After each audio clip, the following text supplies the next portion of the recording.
Bom dia, membros do Colégio de Dirigentes. Nossa primeira reunião do Colégio de Dirigentes, reunião neste dia 4 de março de 2020. Antes de iniciar efetivamente a reunião, eu quero fazer aqui uma breve observação que, em virtude da resolução número 30 de 2019, de 27 de agosto de 2019, aprovada na reunião do Conselho Superior do Instituto Federal Sudeste de Minas Gerais, o Conselho aprovou o novo regulamento próprio do Colégio de Dirigentes da nossa instituição. Tendo em vista esse regulamento próprio, especificamente no artigo 24,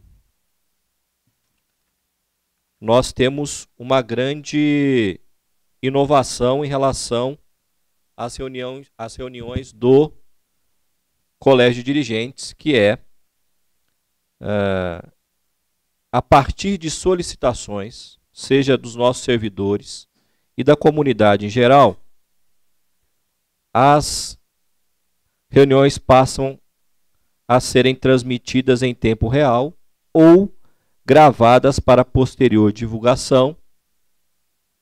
No caso da gravação, em virtude de algum problema técnico ocasionado por alguma questão pelo fato, às vezes, de não possibilitar a transmissão ao vivo. Mas isso não impede que seja feita a gravação. E aí, neste momento, eu quero destacar isso, porque não foi possível a transmissão ao vivo, mas nós não teremos prejuízos ao divulgar essa reunião, porque ela está sendo gravada e, posteriormente, ela será disponibilizada em até 5 dias úteis no portal da reitoria da nossa instituição. Então, eu quero fazer um destaque porque nós tivemos uma solicitação nos moldes do que consta o regulamento próprio, solicitação essa que, em virtude da pauta que nós vamos discutir e deliberar hoje, a solicitação foi feita no sentido que essa primeira reunião fosse transmitida ao vivo, nos moldes como consta o regulamento próprio do Colégio de Dirigentes. Pois bem, vou fazer aqui a leitura dos itens da nossa pauta, da nossa primeira reunião do Colégio de Dirigentes, de forma que a comunidade possa saber quais itens trataremos na reunião de hoje.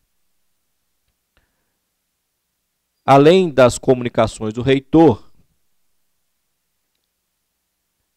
nós temos a apreciação e aprovação da ata da reunião realizada em 11/12 de 2019. Temos o item que trata do orçamento 2020, da lei orçamentária aprovada para 2020 e sua comparação com 2019.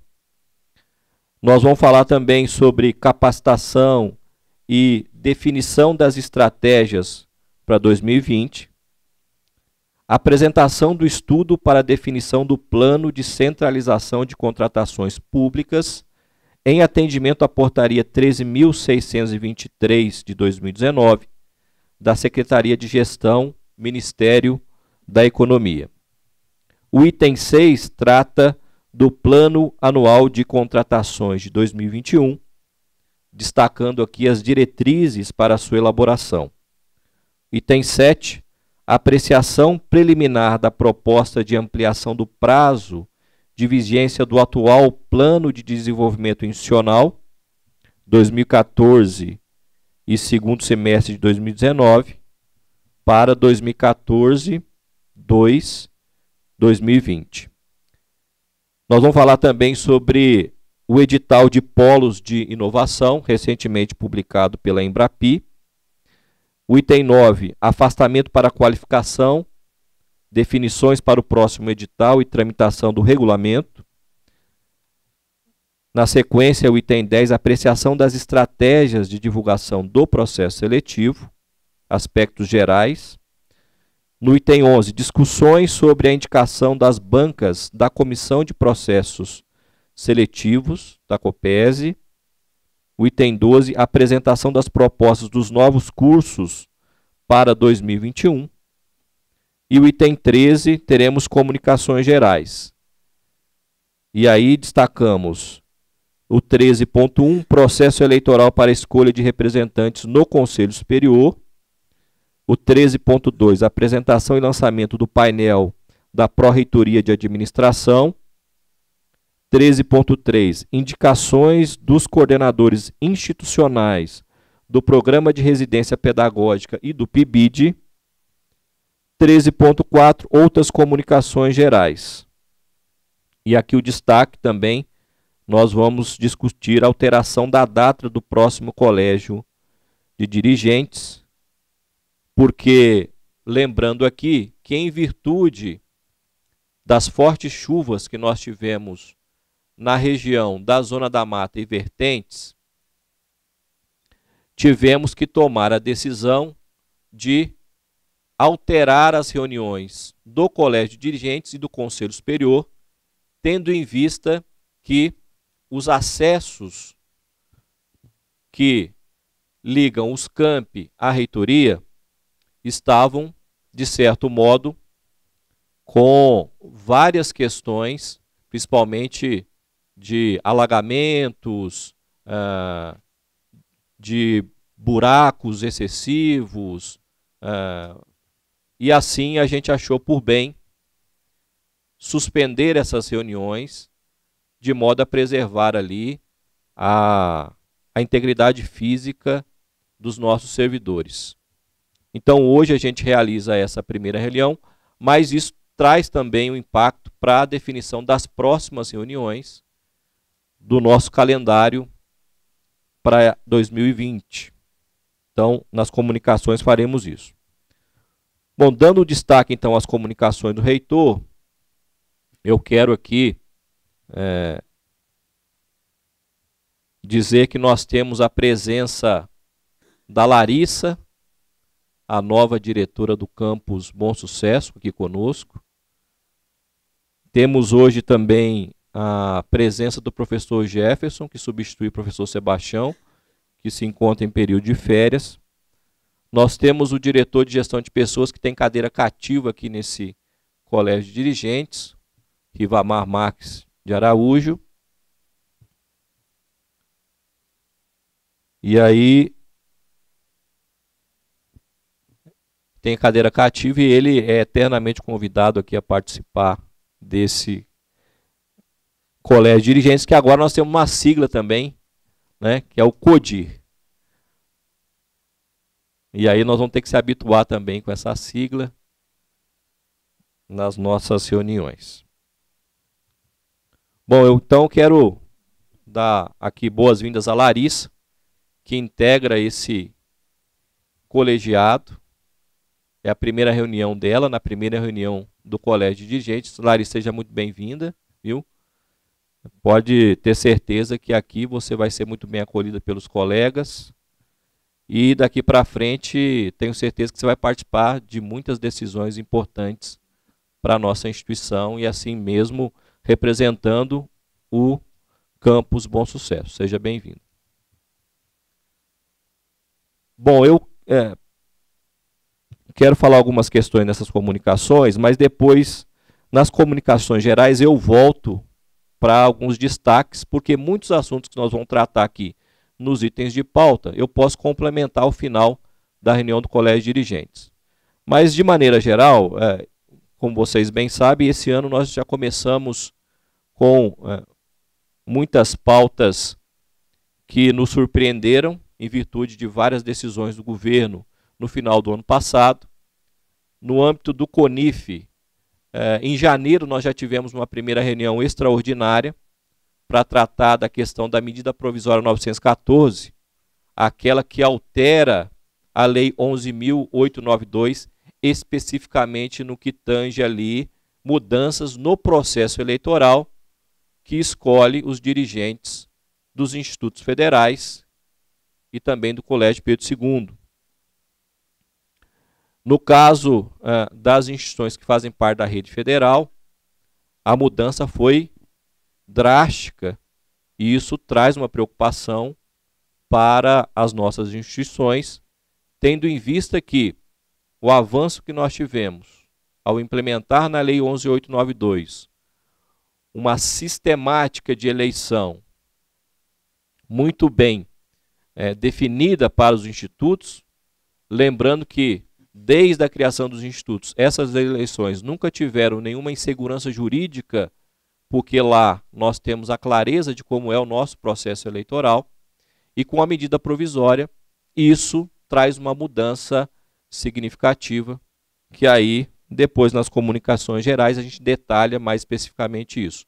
Mas essa preocupação já fez com que o CONIF fizesse uma reunião extraordinária para discuti-la e, a partir disso, elaborar as diretrizes e ações que nós tomaríamos junto à sociedade, ao parlamento e até mesmo junto às instituições, de forma que a gente tivesse a preservação da Lei 11.892, porque é ela que traz a autonomia das nossas instituições.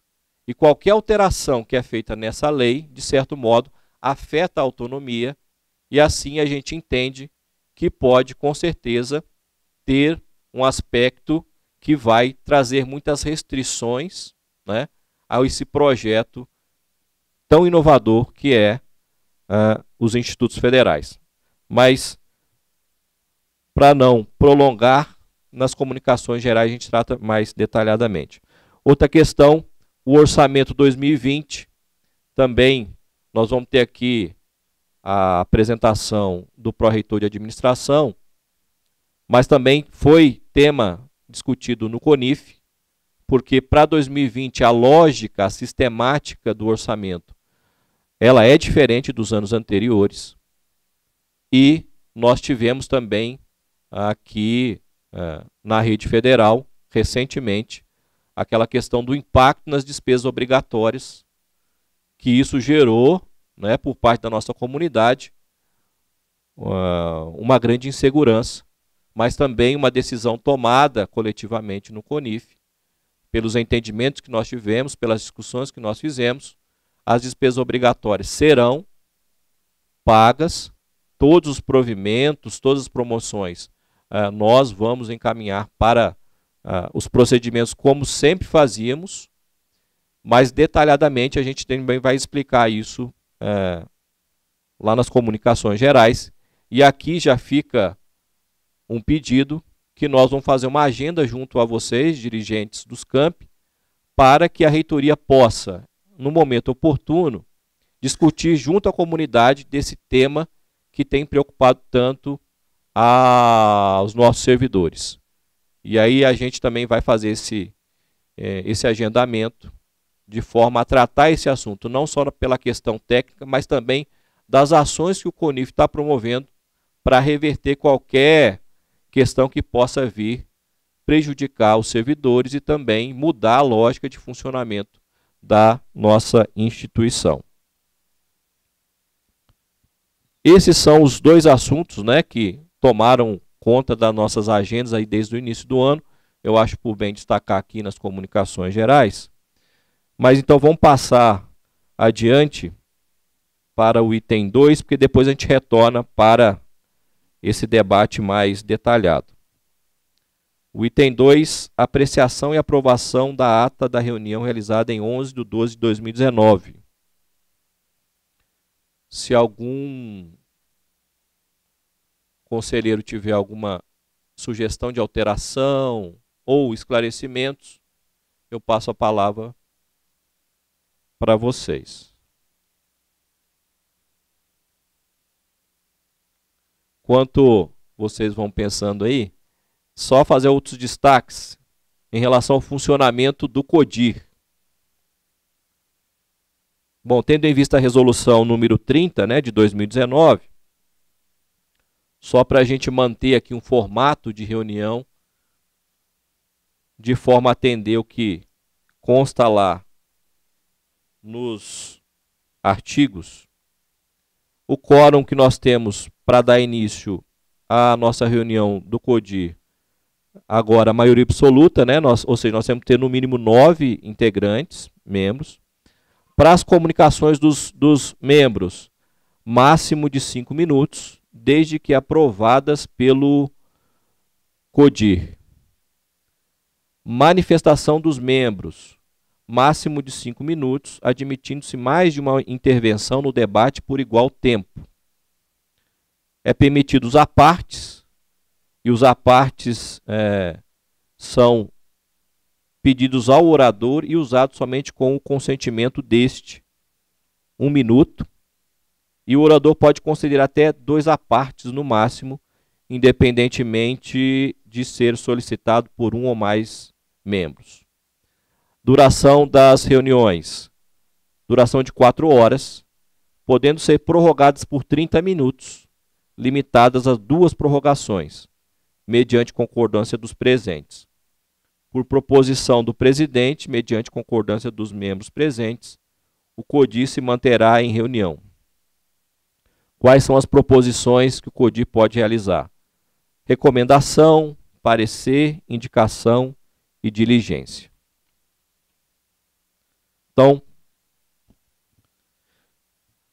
algum membro tem solicitação de alteração em relação à apreciação da ata da reunião realizada em 11/12/2019. Então, conselheiros favoráveis à aprovação da ata, por gentileza, se manifestem levantando o braço. Contrários? Abstenção? 2 abstenções. Então, a ata da reunião aprovada. Para a gente também organizar aqui a apresentação, a relatoria dos trabalhos, eu faço uma proposta da gente trabalhar em blocos. Então, pelos itens da pauta, nós temos questões relacionadas a orçamento, a capacitação, e isso a gente pode trabalhar em blocos, destinando às pró-reitorias e aos relatores. Então, como nós temos aqui vários itens da pró-reitoria de administração, a gente poderia concentrar já nas apresentações da pró-reitoria de administração, aqui tendo o pró-reitor Fabrício, que vai fazer as devidas explanações. Depois nós temos outro bloco destinado a itens relacionados à pró-reitoria de pesquisa, e aí, depois da sequência, a gente pode convidar o professor André Narvaez, e depois os itens que tratam e estão relacionados à pró-reitoria de ensino. E depois eu convido a professora, a pró-reitora Gláucia, para conduzir os trabalhos.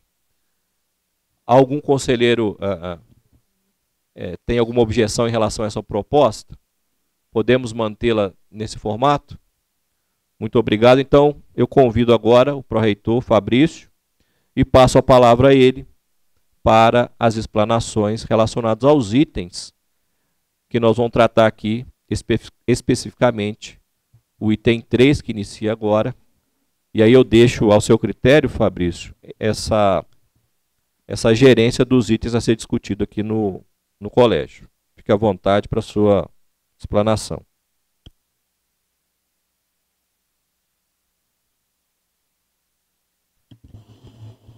Som. Ei, som. Bom dia, pessoal.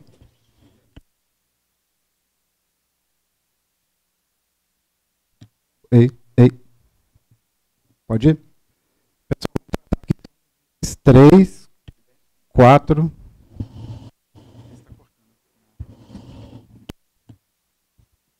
Som. Ei. Pessoal, então vamos falar aqui dos itens 3, 4, 5, 6 e o 13.2. Tá? Vamos começar falando sobre o orçamento. Todos lembram ano passado, né, como que foi a montagem da nossa proposta orçamentária. Ano passado foi diferente, a matriz CONIF foi elaborada, foi encaminhada para a CETEC, para negociação, mas ela não avançou, né? O Ministério da Economia é quem fez a proposta orçamentária para as instituições, para o governo como um todo.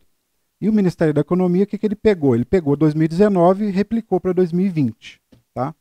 Então, a nossa proposta orçamentária para 2020 não levou em consideração a matriz elaborada pelo CONIF, e sim usou como base o ano de 2019.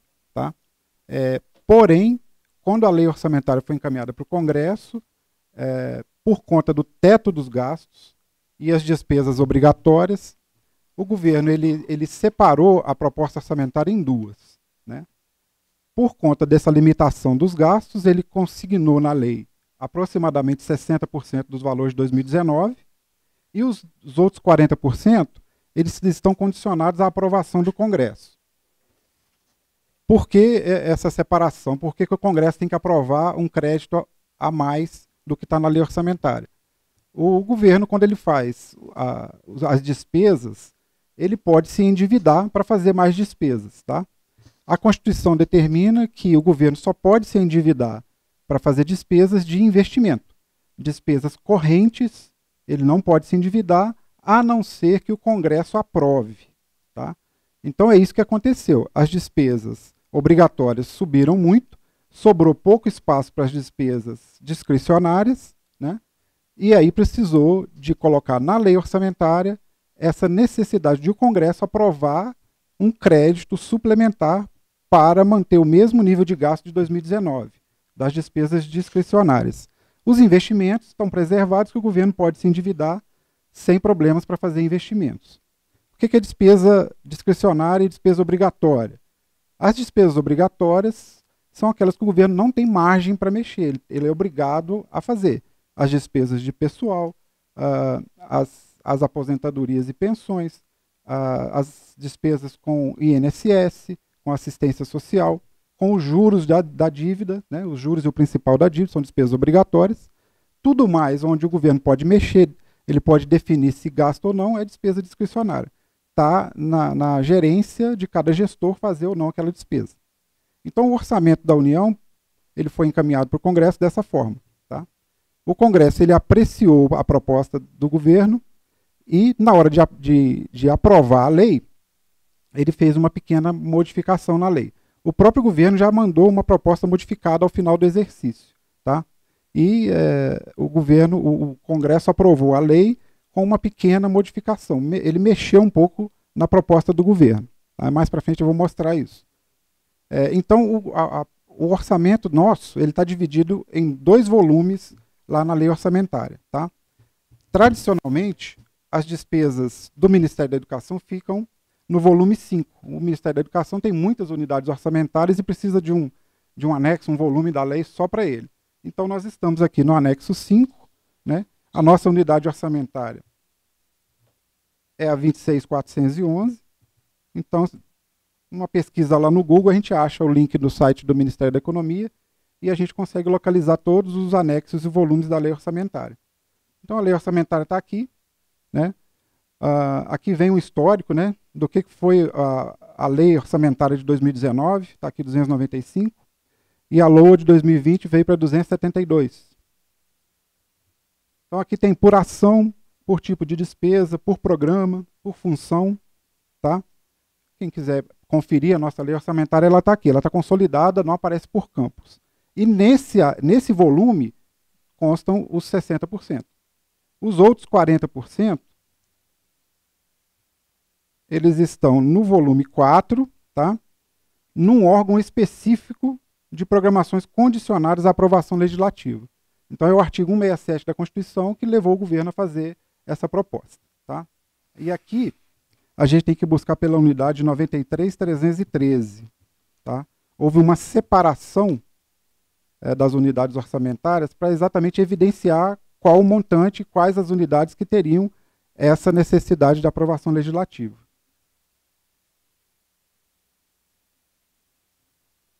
Então aqui nós achamos o Instituto do Sudeste de Minas Gerais com a unidade 93.313, com recursos sob supervisão, dependentes da aprovação do Congresso.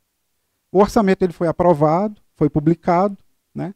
A partir da sua publicação, ele aparece lá no CIAF, a gente consegue visualizá-lo lá, está todo bonitinho lá, no nosso crédito disponível. Também está no crédito disponível esses valores aqui do crédito condicionado, só que a gente não consegue gastá-lo ainda. Tá? O sistema trava. Eu só vou conseguir fazer empenho desses valores quando o Congresso votar essa matéria e aí o governo conseguir se endividar e liberar o empenho dessas despesas. Nós temos aqui no crédito condicionado, deixa eu localizar aqui só um segundo, despesas das ações de assistência médica, benefícios para os servidores, né, despesas médicas, ressarcimento à saúde, nós temos aqui capacitação, todas as nossas ações, nós temos aqui aposentadoria, tá, sentença judicial, até sentença judicial está dependendo do Congresso aprovar esse crédito suplementar para ela ser paga. As contribuições, o nosso funcionamento, temos 13 milhões aqui condicionados no nosso funcionamento, 2 milhões, quase 2 milhões e 800 na assistência estudantil, tá? Mas a expectativa que a gente tem é de que o Congresso vá votar essa matéria por volta do mês de maio. O Charles depois vai trazer essas informações que foram discutidas no CONIF junto com o subsecretário de Planejamento e Orçamento lá do MEC.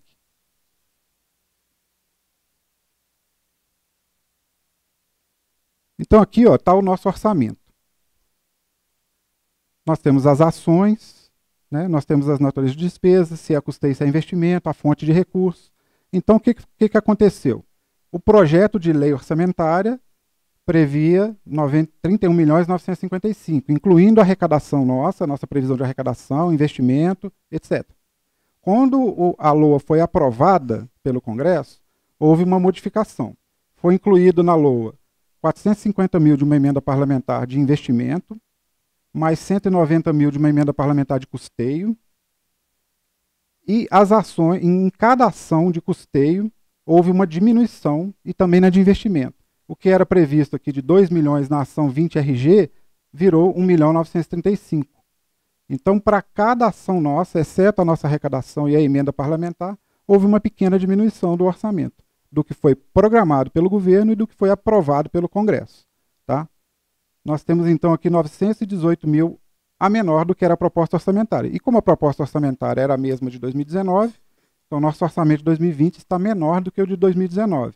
Essa conta de 918 mil é só em cima do crédito que está aprovado sem a necessidade do crédito suplementar, ou seja, os aproximadamente 60%.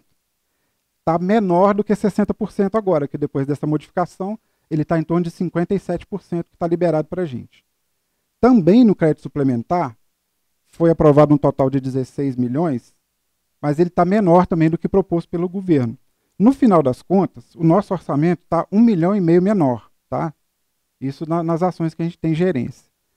Aqui não considera a arrecadação, porque a arrecadação está menor mesmo, porque ano passado nós tínhamos uma previsão de arrecadar com a taxa de inscrição do concurso, esse ano não tem essa previsão, então naturalmente a arrecadação esse ano vai ser menor do que o ano anterior. Nós não temos esse ano de 2020 também a emenda do relator, que ano passado foi 2.481.000 em investimento. A emenda do relator no exercício anterior não era de execução obrigatória, tá? Agora ela é.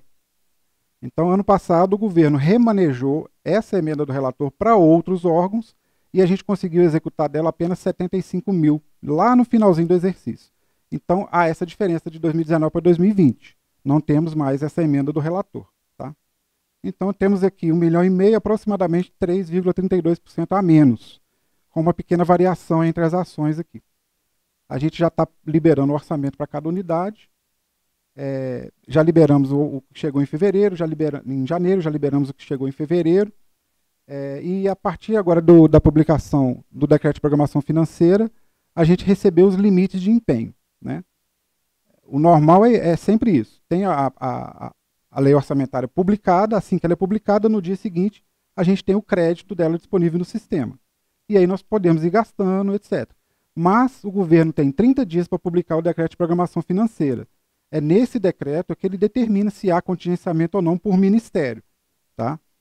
A princípio, não vimos contingenciamento no MEC.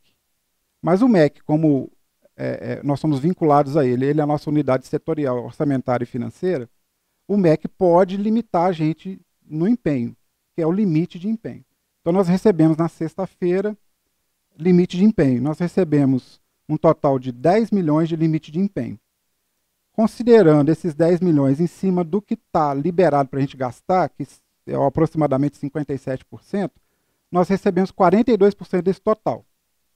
Se eu considerar separado esse valor e mais o valor que depende do crédito adicional que o Congresso tem que aprovar, dá 25% do total. Isso de custeio. Então nós temos hoje condições de gastar 25% do total do orçamento, considerando o crédito liberado e o crédito condicionado. Ou 42% do crédito liberado. Conseguiram entender? Se a gente considerar o orçamento todo, podemos gastar hoje 25% dele. Se a gente considerar só o crédito liberado, é 42%. Mas a gente só pode gastar o do que está liberado. Eu não consigo fazer empenho nenhum no outro crédito. Ele é até em fonte diferente. Então eu não sei por que o MEC fez essa conta, considerando o orçamento como um todo. Ele até dividiu, né, em 2 lançamentos. Os 6 milhões aqui corresponde ao que está liberado e os 4 milhões corresponde ao que está condicionado. Dá 25% de cada um. E no total 25%, obviamente. Não tem uma explicação clara do MEC por que ele fez essa conta. Então a gente tem condições de gastar do jeito que a gente acha melhor, porque o limite é único, é o mesmo para todas as ações. Nós não temos limite de capital, porém, caso a unidade precise gastar alguma coisa de capital com uma certa urgência ou necessidade pontual, é possível gastar o capital em detrimento do custeio. Você vai deixar de gastar aquele valor no custeio e vai gastar no capital. Aí fica na gerência de cada unidade, é só solicitar aqui para a gente. Pessoal, vocês conseguiram captar direitinho essa questão? Como é que ficou o orçamento? Né? A gente está na expectativa de mais informações lá do MEC. O MEC também não está muito dando informações muito concretas, muito certas, porque o Congresso pegou eles de surpresa também. Né? O Charles vai depois complementar essas informações, porque ele esteve lá conversando com o secretário. Acho que é importante falar um pouquinho sobre isso. Eu participei de uma reunião junto ao secretário da CETEC e também o subsecretário de Planejamento e Orçamento, junto com a nova diretoria do CONIF, em uma reunião finalzinho de janeiro, para tratar especificamente desse assunto, o orçamento, e de outros que, ao longo da apresentação do Fabrício, eu também vou fazer alguns esclarecimentos. Como o Fabrício bem destacou, o MEC foi surpreendido com uma diminuição de 2,7 bilhões para o orçamento do Ministério como um todo. E uma das ações que eles estão promovendo é a recomposição desse recurso. Eu não sei se vocês lembram, no ano passado a gente tinha lá um recurso descrito como emenda do relator. Esse dispositivo ele tem em todos os ministérios, porque os relatores, né, podem também incluir recursos para vários órgãos. E uma perspectiva que eles colocaram é que a recomposição desses 2,7 seria nesse sentido, que eles iriam bloquear esse recurso de emenda do relator de outros ministérios para que isso retornasse ao Ministério da Educação. Então a SPO estava trabalhando nesse sentido. Para além disso, eu não sei se vocês estão acompanhando, ontem o Congresso estava discutindo a questão do acordo entre Senado, Câmara e Governo para aqueles 30 bilhões que, de acordo com a LDO, consta como recurso para o relator da Comissão de Orçamento definir onde seria destinado o recurso para os parlamentares. Isso está tudo sendo discutido e, com certeza, ontem a reunião foi suspensa, isso deve continuar hoje, acho que a partir das 14 horas. Isso tudo vai ser discutido para encontrar a melhor forma de se recompor esses recursos. Porque se também o Ministério da Educação tem a recomposição, em virtude aí da mudança de emendas de relator, esses outros órgãos também vão ter que ter uma recomposição de orçamento. E isso vai estar tudo sendo discutido para que o Congresso aprove 3 projetos de lei que o próprio governo já encaminhou. Era para ter encaminhado ontem até 9 horas da manhã, mas ele só conseguiu encaminhar isso no final da tarde. Motivo esse que o presidente do Senado, então, suspendeu a reunião para dar início novamente hoje, tendo em vista que vários parlamentares não tiveram tempo de avaliar esses 3 projetos de lei que vão alterar aí o que estava posto da proposta orçamentária de 2020, encaminhada pela Comissão de Orçamento. Então, para destacar, esse 2,7, ele está sendo trabalhado para recomposição ao Ministério da Educação. Pessoal, alguma dúvida com relação ao orçamento? Fala no microfone, Zé.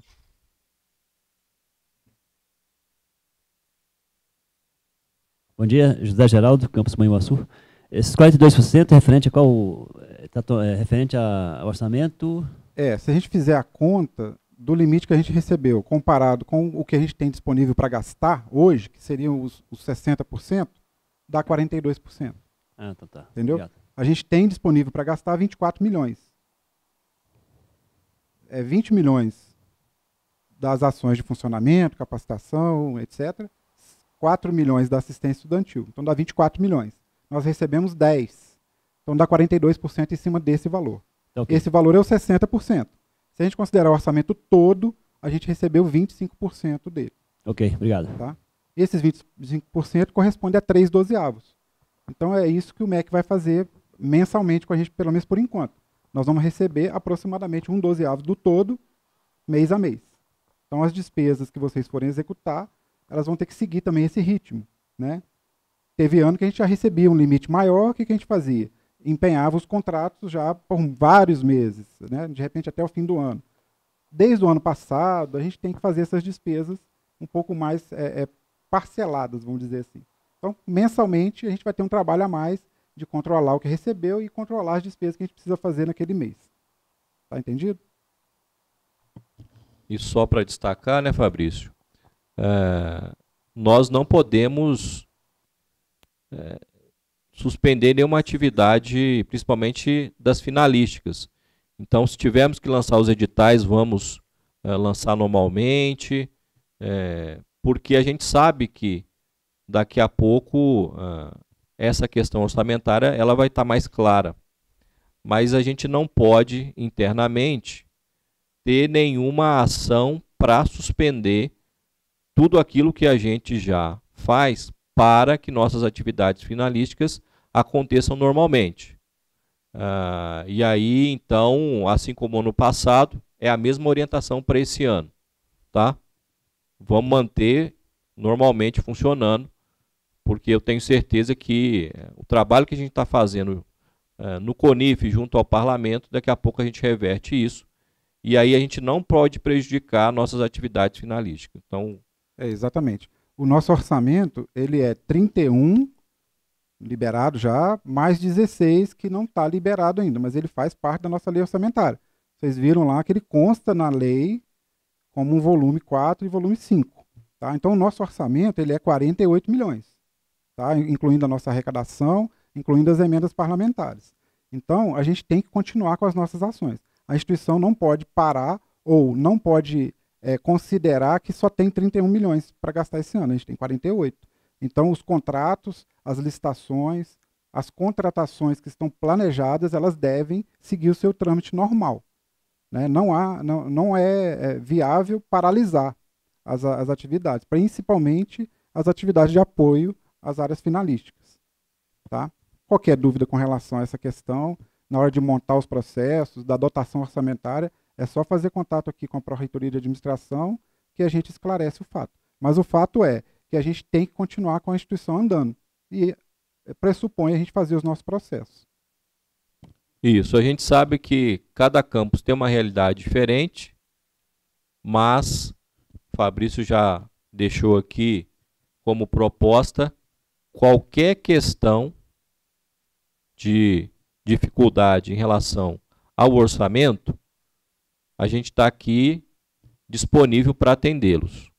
E também uma outra ação é que a equipe da reitoria possa estar presente lá nos campi para discutir mais detalhadamente essas questões orçamentárias e o impacto dela nas atividades dos campi. Mas a ideia é que a gente preserve as nossas atividades normalmente, de forma que nada seja comprometido, mesmo que a lógica orçamentária desse ano esteja diferente. Vamos manter normalmente, porque a gente sabe que vamos reverter isso a partir de maio ou junho, como foi colocado lá pelo próprio secretário e pelo próprio subsecretário da SPO. Ano passado eu tive, né, nas unidades de vocês, e a gente pode novamente fazer esse trabalho. A gente pode ir lá esclarecer, levar informações para dar a segurança necessária para vocês, para a gestão do campus acontecer normalmente.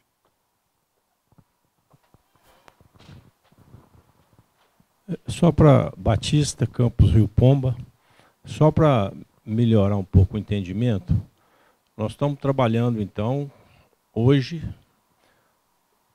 considerando esse 60% do orçamento. E estamos na expectativa de aprovação do Congresso desse restante 40%. Então, assim, duas questões. A primeira é se existe uma previsão bem definida de quando o Congresso irá realizar essa votação. E a outra é se nós temos realmente essa expectativa segura de que esses 40% serão aprovados. O Batista, informações exatas e concretas de quando vai ser votado, a gente não tem ainda não. A gente tem uma perspectiva, o Charles vai falar melhor, que ele conversou com o subsecretário lá do MEC, é para maio. O Congresso já tem que começar a votar isso em maio, porque o crédito só dura até julho, né? E você viu que eu mostrei ali, ele tem despesas obrigatórias junto. Tem despesas de pessoal, tem aposentadorias, tem benefícios, né? Tem até sentença judicial. Então, se o Congresso não votar, a gente não consegue pagar certas despesas, entre elas despesas obrigatórias. E aí vai dar um problema muito grande.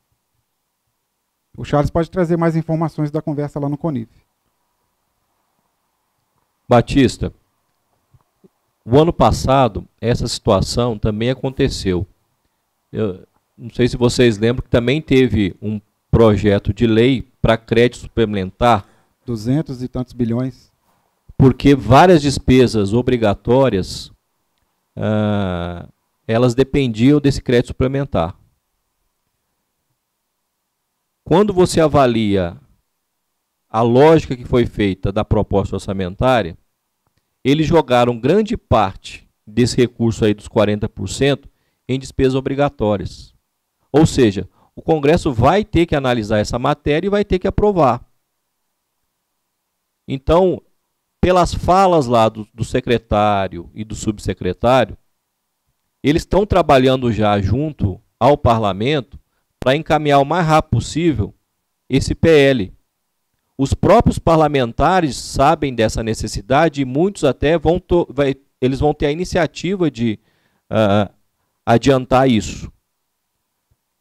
E como isso já foi feito por parte do próprio executivo, isso não pode fazer com que a nossa instituição aqui, né, deixe ações para o segundo semestre, porque a gente pode ter um problema que, liberado todo o recurso, depois a gente não conseguir executá-lo, tendo em vista que o planejamento foi colocado num segundo momento. Então, a orientação que a gente faz mediante isso tudo, esse contexto, é que vamos manter nossas atividades, né, funcionando normalmente, vamos lançar os editais, e sempre dialogando com a reitoria para que os casos específicos sejam tratados de uma forma também que não comprometa nada lá em relação ao funcionamento dos campi. André.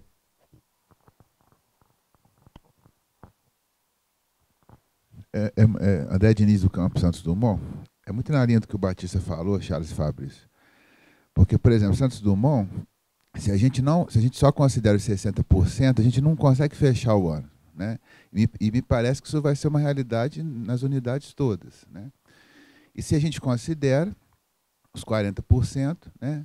Então, assim, a gente consegue, inclusive, fazer coisas que a gente já está... Porque o somatório dos dois é o mesmo orçamento do ano passado. Exatamente. Né? E você venceu o ano passado tranquilamente. Isso, aí a gente consegue fechar o ano bem, né? É isso. Mas uma questão, pode acontecer do Congresso aprovar só parte, ao invés de aprovar 40%, por exemplo, aprovar só 20%?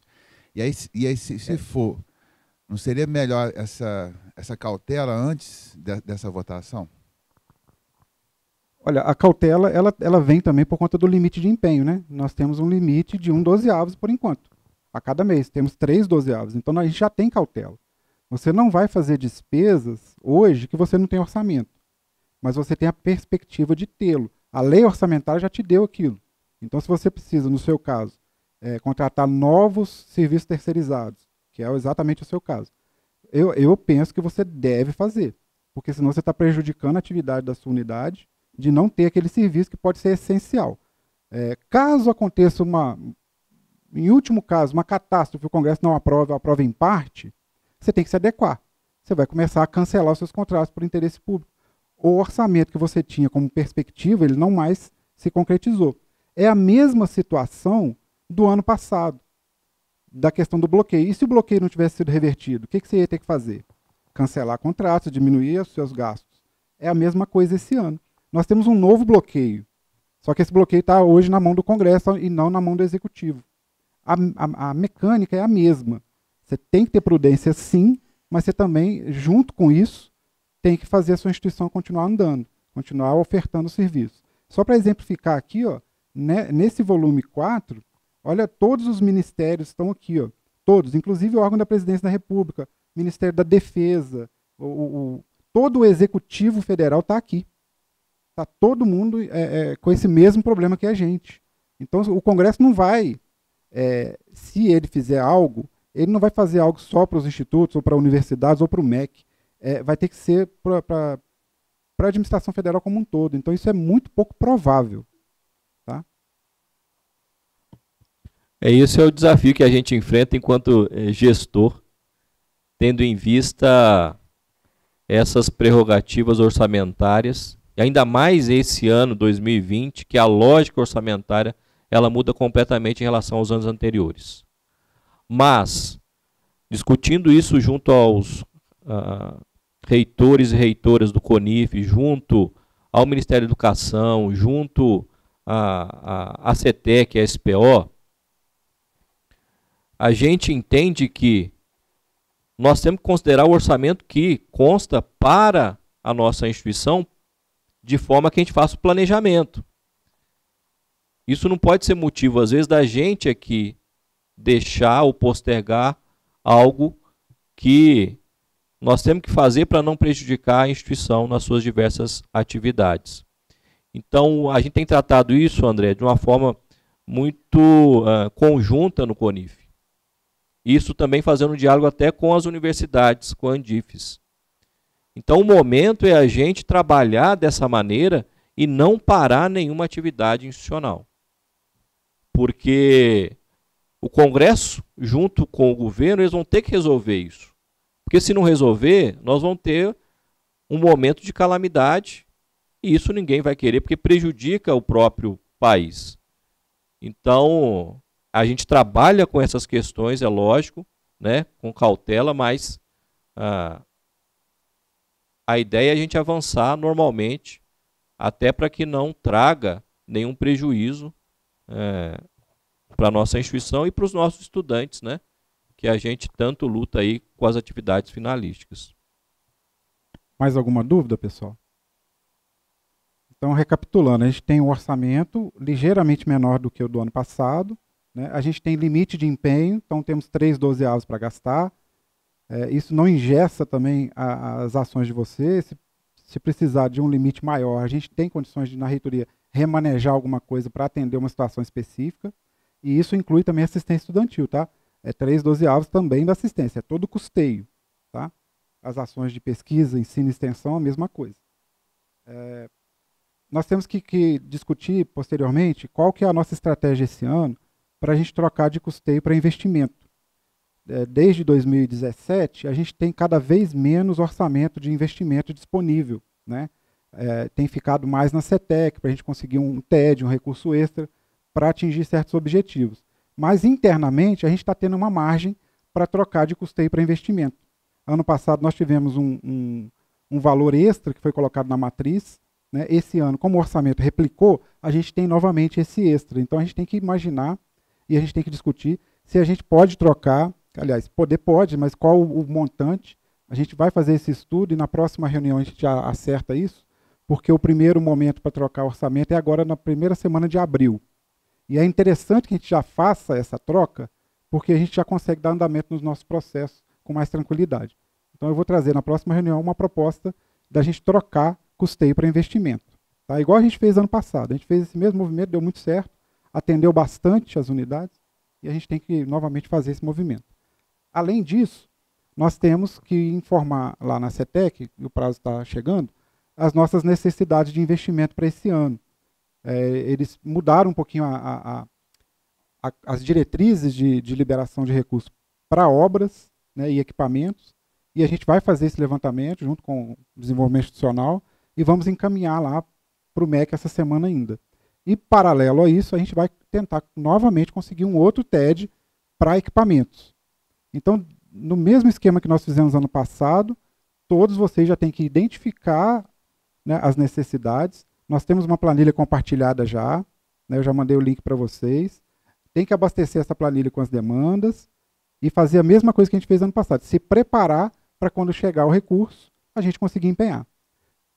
Vai acontecer igual ao ano passado, o recurso vai chegar no fim do prazo de empenho. Tá? Isso é o movimento normal do MEC. Esse ano está pior ainda, porque o MEC precisa de uma recomposição do orçamento para poder liberar o recurso. Posso fazer um destaque, Fabrício? Sim. Por exemplo, a CETEC, normalmente, eles disponibilizam para investimento uma faixa de recurso entre 180 e 250 milhões para aquela ação 20RG, que é aquela ação específica para investimento, para compra de equipamentos e obras. Para esse ano, eles não têm nem 100 mil reais lá disponível na CETEC, em virtude dessa lógica do orçamento. Mas eles sabem que eles não podem deixar de fazer o planejamento. Então já solicitaram a gente nossas demandas. Por quê? O próprio MEC está com ações para reverter isso. Porque o impacto não é só para os institutos federais, para as universidades e, para além disso, o FNDE, que trata de investimento junto aos municípios. Então, eles estão lutando para recompor esse valor, a CETEC já está fazendo os levantamentos, e assim como eles estão tendo essa mesma ação, a gente tem que fazer aqui, né, com os campi. Exatamente, a gente tem que se preparar. É aprimorar cada vez mais o nosso processo de planejamento, e a gente está bem antecipado nisso. Desde já, identificar as demandas, preparar os processos, tá? E aí demanda colocar nos processos a dotação orçamentária, que é uma dotação esperada, né? Mas a gente tem que colocar isso, a gente tem que fazer o processo andar, porque vai chegar muito em cima do prazo final para a gente executar esse ano, por conta dessas dificuldades novas que apareceram para esse ano. Então, o quanto a gente se antecipar, melhor é para a gente executar. Nossos processos vão ser feitos da melhor forma possível, com toda a legalidade, mas a gente pode adiantá-los, né? Identificar atas de registro de preço ou planejar uma licitação própria. A gente tem condições de fazer todo esse trabalho. Okay? E mais um destaque, em 2018, nós investimos 15,5 milhões. 15,5 milhões. Em 2019, nós investimos 15,6 milhões. Depois, na hora de apresentar o painel, o Fabrício vai apresentar. Passar por esses levantamentos. O que eu estou querendo dizer com isso? Que mesmo nesse momento incerto, de dificuldade que a gente tem, e aí nós temos que avaliar vários cenários, nós tivemos recursos no montante que quando você analisa a série histórica que o Fabrício vai apresentar, a gente supera anos anteriores. Isso foi graças a um esforço institucional de todas as unidades e da reitoria em garantir as condições para que isso pudesse acontecer. E aí o Fabrício vai falar mais detalhadamente sobre isso, né? Ou seja, que o cenário que a gente vive não pode ser algo que nos faça parar as nossas ações aqui. A gente tem que planejar, tem que avaliar, mas o trabalho tem que continuar sendo feito, porque isso, na realidade, pode ser até uma grande oportunidade para a gente conseguir recurso para o investimento nas nossas ações, né, Fabrício? Exato, porque o Instituto, a unidade, o órgão que não se programa, não se prepara, ele vai deixar de executar, e o MEC vai ter que remanejar isso para alguém. E a gente está lá, né, esperando o recurso chegar para a gente. Então, continuando falando de orçamento, a gente tem essa questão do TED, preparar desde já. A questão da alteração orçamentária, a gente vai estudar novamente e chegar no número adequado para a gente esse ano, tentar fazer no primeiro momento para a gente ganhar agilidade. E ainda falando de orçamento, nós temos uma novidade com relação à contratação de estagiários, né? Isso aqui é apenas um lembrete de que o custo do estagiário, ele mais que dobrou. Então, as unidades que têm muito estagiário, ou que precisa do estagiário, ou que tem interesse em ter o estagiário para desenvolver alguma atividade junto com essa questão acadêmica do estagiário, tem que se preparar, porque o estagiário está muito mais caro. Tá? Os novos contratos eles vão custar bem mais do que os anteriores. Então, isso tem que entrar na programação de vocês, porque se você gastar o dobro com o estagiário esse ano, você tem que tirar isso de algum lugar. Né? Em qual ação que você vai tirar isso? Nós temos várias perspectivas esse ano de redução de gastos, principalmente com a parte de energia elétrica, né? Mas nós temos que pegar essa economia, né, e trazê-la de forma eficiente para a gente. Provavelmente investir mais na área finalística, com essa economia, que eu acho que as usinas fotovoltaicas vão trazer para a gente um ganho muito grande a partir do segundo semestre.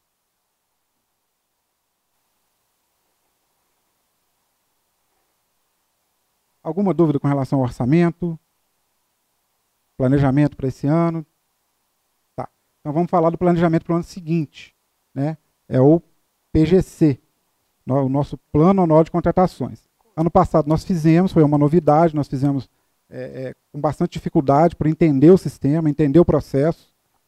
A instrução normativa ela não dá tanta informação assim, tem perguntas e respostas. Nós ficamos muito sem saber o que fazer. Vamos colocar tudo o que a gente precisa, vamos colocar só o que a gente tem condições, né? O próprio sistema ele foi aprimorado no decorrer do exercício.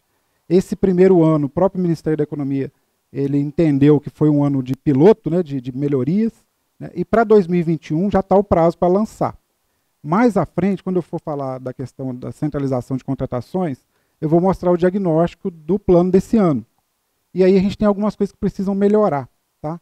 Então, nesse sentido, a gente vai discutir lá no CONAD, a gente vai fazer uma resolução lá, trazendo algumas diretrizes básicas para a gente tentar melhorar esse processo de planejamento das contratações para o ano seguinte. Porque isso está nos obrigando a planejar mesmo, né? A entender o ano seguinte, já até em abril. Em abril desse ano, a gente tem que finalizar o plano para mandar para o Ministério da Economia. Vão ter outros momentos de correções, mas a gente planeja o ano seguinte, um ano de antecedência. Então a gente tem que melhorar o nosso planejamento. O CONAD está fazendo um trabalho bacana, está estudando bem isso. A gente fez esse estudo, esse diagnóstico. Hoje o Nélio está tendo uma webconferência com os diretores de administração para que o lançamento para o próximo ano seja um lançamento melhor, mais bem elaborado, né? Adequado à nossa realidade orçamentária, e também adequado à nossa perspectiva de ter orçamento, porque quando lança o item lá, a gente tem condições de dizer se é orçamentário ou extra-orçamentário, né? Então a gente tem que usar as ferramentas que o governo está disponibilizando aí a nosso favor. E o planejamento vai atender muito a gente. O PAC de 2020 foi um dos fatores que influenciaram a portaria 13623. Foi uma das análises que o governo fez para exigir da gente uma redução das nossas UASGs, porque a gente consegue perceber exatamente ali a realidade de cada órgão e as suas UASGs ali que se vinculam.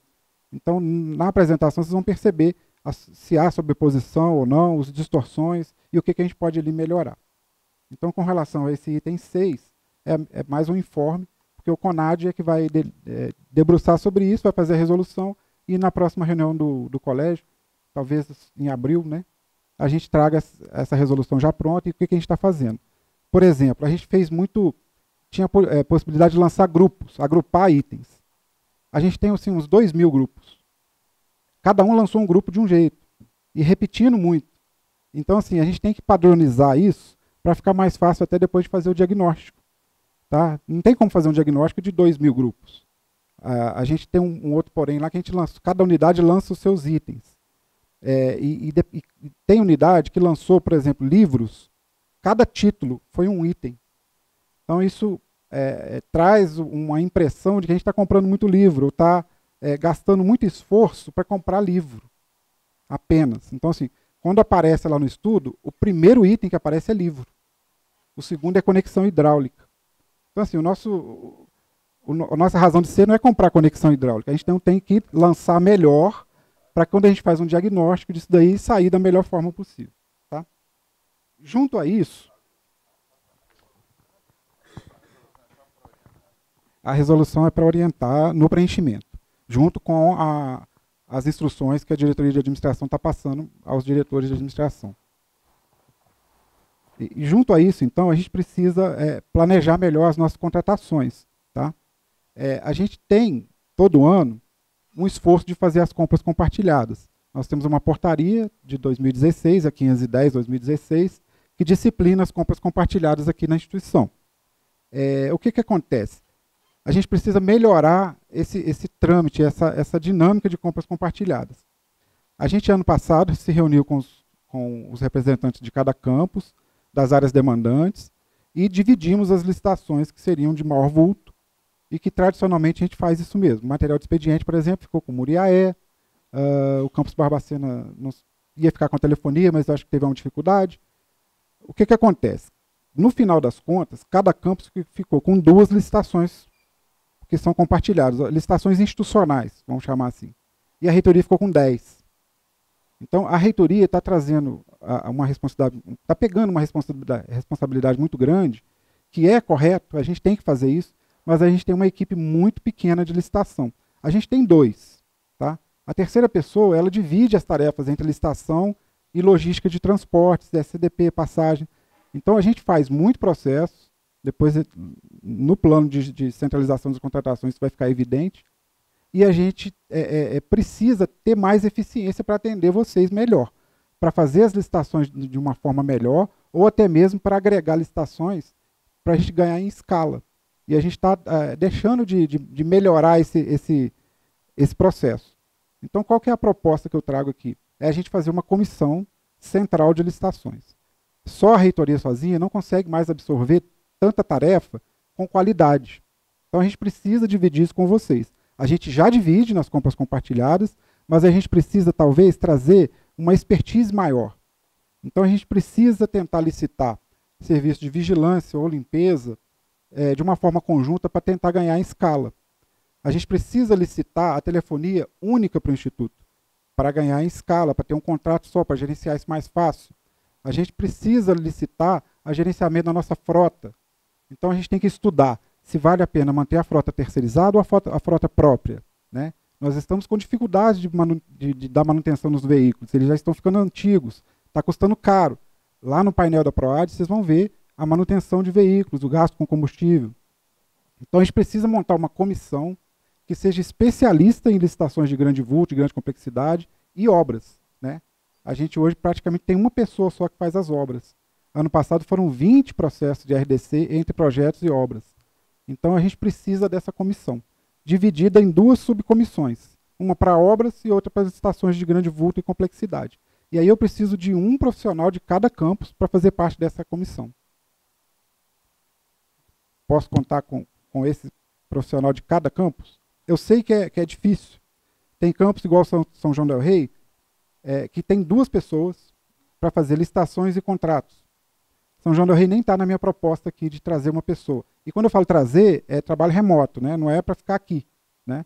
E também não haveria prejuízo das atividades normais do campus, porque é possível conciliar, e vocês vão perceber isso no estudo que eu fiz da centralização das contratações. Quer falar alguma coisa?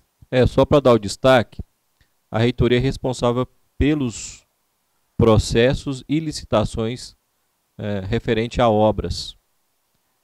E nós fizemos no ano passado 20 processos de RDC, Regime Diferenciado de Contratação.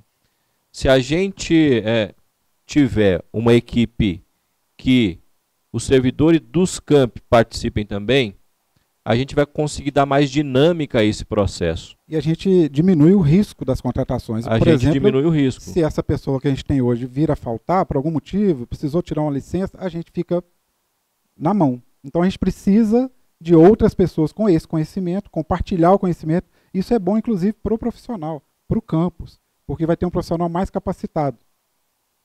Isso, e por exemplo, quando a gente só tem uma equipe aqui na reitoria, cada processo tem o seu tempo, porque você tem uma equipe e ela vai trabalhando ali, né, em cada processo dentro de uma escala. Agora, se a gente tem mais de uma equipe, você pode atuar aí trabalhando 3 ou 4 ou 5 processos no mesmo momento. A gente ganha em agilidade e produtividade. Os processos vão sair mais rápido.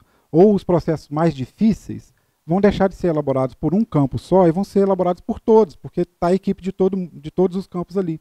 E o processo vai sair com mais qualidade, né, com menos erros. Esses problemas que tiveram lá em Barbacena, por exemplo, da questão dos eventos. A gente pode diminuir esse risco, tendo uma licitação mais robusta, um processo mais bem feito. Então é nesse sentido. E para que isso também? Porque a nossa lógica hoje de contratação, o grande esforço que os servidores fazem, fica tudo para o segundo semestre. Né? A gente tem que inverter essa lógica, ou seja, a gente tem que começar, na realidade, que no segundo semestre seja feito todas as ações para que as licitações comecem a ser lançadas no primeiro semestre. E no CONAD a gente já fez uma resolução dizendo exatamente isso, botando algumas diretrizes que as licitações têm que ser feitas no primeiro semestre.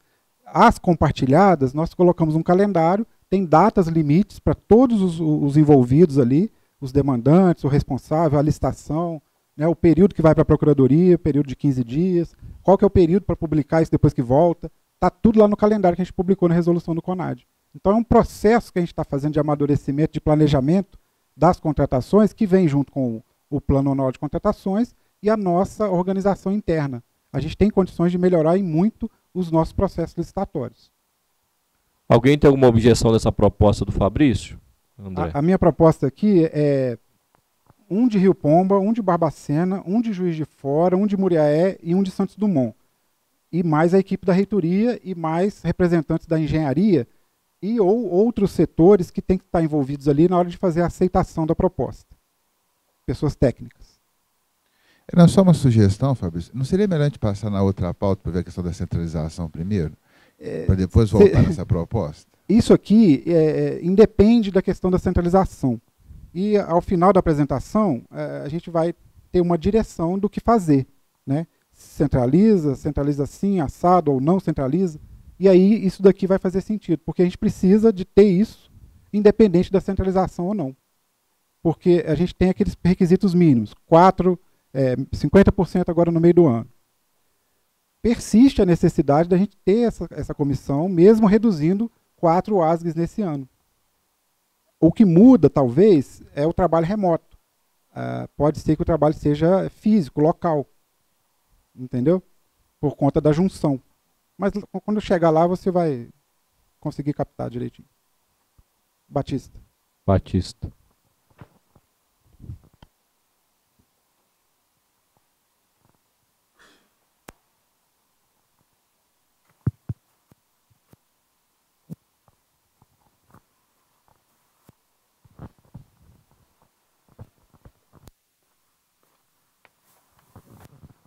Batista, Campos, Rio Pomba. Só para ter uma ideia, essa comissão ela teria uma atividade que tomaria qual tempo, por exemplo, semanal? Seria o deslocamento desses servidores efetivamente para a reitoria, ou eles estariam, por exemplo, reunindo uma vez por semana? Como é que seria isso? Isso eu não defini ainda, que eu precisaria primeiro saber se eu conseguiria ter essa comissão ou não. Segundo ponto é que eu vou deixar para a comissão definir os seus procedimentos, definir os seus processos, como que ela vai fazer a interface com os campos e com a reitoria. Não dá para eu definir isso agora. A questão também de deslocamento, a própria comissão vai ter condições de dizer isso, se precisa de reunir presencialmente, com que frequência, tá? E se precisar deslocar, a gente aqui banca a questão do deslocamento, isso não é problema não. Mas a gente tem que, a ideia é ter o mínimo possível de interferência na vida normal do campus. Tá? Então, se precisar deslocar, vai ser naqueles momentos em que seria possível, e basicamente o trabalho vai ser remoto mesmo. A gente vai usar bastante o CIPAC, aí, o processo eletrônico, para alimentar o processo e ele chegar na mão da comissão com mais facilidade. Ok. Tá? É um trabalho que a gente ainda vai formatar detalhadamente. Só para destacar, Batista, quando a instituição decidiu pelos processos compartilhados, a gente percebeu que o número de processos diminuiu muito. De 2016 para 2019, quase metade. Depois o Fabrício vai apresentar o diagnóstico aqui quando a gente tratar do assunto das UASGs, tá, André? Então nós tivemos uma diminuição e uma qualidade melhor nas contratações. O que a gente entende que expandindo isso, porque nós temos processos complexos, esse ganho que a gente teve com compras compartilhadas, nós vamos também ter com esses processos que são complexos, tendo a participação de servidores dos campi. Então vai ser um processo de ganha-ganha aí. Então eu acho que não vai trazer impacto, às vezes, no que o próprio servidor já faz lá nas unidades. Na realidade, vai diminuir o número de processos que cada equipe nos campi vai ter que realizar. Porque isso vai ser feito por outras comissões e vai ser compartilhado por todas as unidades. Então é um aprimoramento e a tendência, na realidade, é até melhorar esses processos de forma que o próprio servidor tenha mais qualidade no seu dia a dia e com isso a gente ganha em relação a controle, a sucesso nos processos eficiência como contratados, um todo, né? Eficiência. Na realidade é no sentido de aprimorar e melhorar e não vai trazer impactos ou prejuízos para os campi com essa nova proposta. Alguma dúvida? Podemos prosseguir nessa linha então? Caso haja dificuldade de algum campus de liberar o servidor, a gente conversa novamente. É possível a gente remanejar, isso não é problema não. Mas é o que o Charles falou, acredito que não vai dar carga de trabalho a mais para campus nenhum. E a ideia é exatamente essa, de que não atrapalhe o dia a dia do campus. Mas também não pode atrapalhar o dia a dia da reitoria, né, porque a gente precisa cada vez mais fazer ações em conjunto para atender vocês de forma mais eficiente. Porque fazendo um cálculo simples, né, Fabrício? Se o ano passado, com a equipe só da reitoria, a gente conseguiu aí 20... a produtividade por servidor por ano, eu tenho no estudo. RDCs, tendo uma equipe maior, a gente conseguiria um maior número de RDCs e atenderia mais as necessidades dos campi. Mais ou menos a lógica é essa. E a gente está verificando uma situação que o RDC, o processo eletrônico do RDC, ele não está atendendo a gente em todos os processos. Quando a contratação é de menor vulto, a gente tem problemas. Porque o RDC é quase que um pregão, é eletrônico. Então, temos empresas do Brasil inteiro. E as empresas elas são muito ávidas a ganhar as contratações e dão descontos muito grandes. Nossas licitações da RDC são baseadas em maior desconto. Então, tem acontecido muito. Ano passado nós tivemos diversos problemas. Nós temos 6 processos que precisam ser repetidos esse ano, porque o fornecedor ou iniciou e abandonou ou nem chegou a iniciar. Barbacena tem a questão das passarelas lá que estão com problema de segurança, de cair, o fornecedor nem apareceu. O Campo Juiz de Fora, a gente tinha um RDC de câmeras de segurança, fornecedor também, deu fracassado. Tinha 2 propostas e a primeira não sumiu, não deu os documentos. Então a gente tem que mudar a modalidade de contratação para determinados tipos de contratação. Por exemplo, fazer um convite. Então essa equipe vai ficar responsável por estudar a legislação novamente, porque a gente não está acostumado a fazer convite, e fazer o processo presencial em forma de convite com empresas locais, para a gente poder ter a certeza de que aquele processo vai para frente. Porque o que está acontecendo? Nós estamos perdendo duplamente. Nós temos um esforço institucional e processual gigante para poder fazer o processo, e depois nós temos a perda do orçamento. porque não podemos aproveitar o orçamento dessas empresas, infelizmente. Bom, eu vou passar agora para mostrar para vocês o painel. Desde o ano passado eu já compartilhava com vocês uns relatórios, né, os levantamentos das nossas despesas, de vários dados que a gente tem aqui, que são importantes para acompanhar, e também para a comunidade como um todo. Tudo que eu vou passar aqui está praticamente tudo no portal da transparência. A diferença é que aqui ele está customizado para a gente, já está tudo prontinho lá para a nossa realidade. Tá?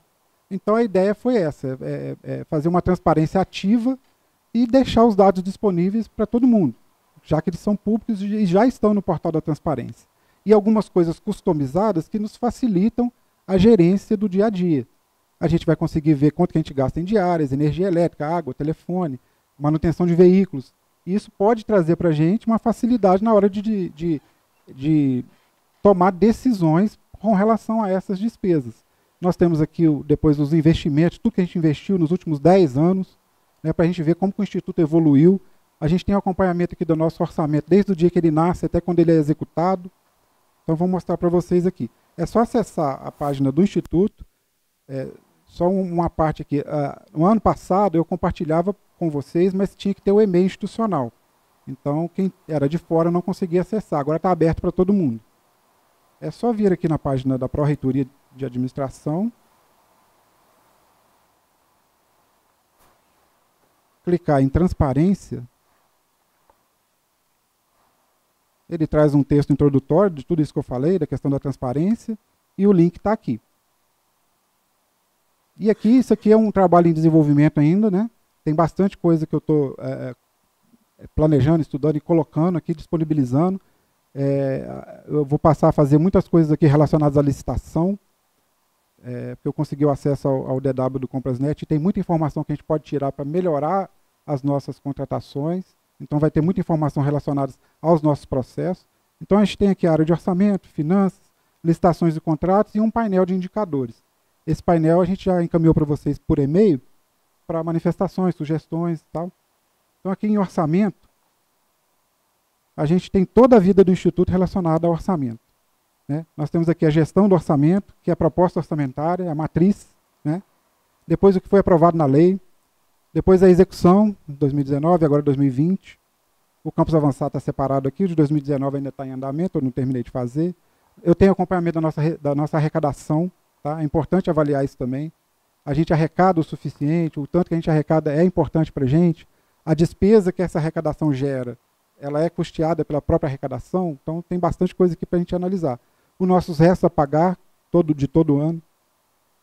Depois eu abro um por um aqui para a gente avaliar.